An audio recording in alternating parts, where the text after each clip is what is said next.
State of Missouri is a deemed state for starting home health agency.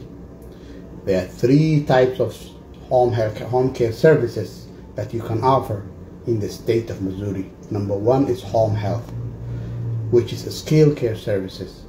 You must provide at least 2 to 6 skilled care services, but before you can provide, you must be Medicare certified. And since it requires being Medicare certified, then you must be accredited by one of the accrediting agencies. After you're accredited, you need to get your Medicare certification, which comes with proof of financials. You must have the money in the bank for Medicare, depending on your state, how much it requires. Number 1. Number 2, you can become personal care agency, and that requires that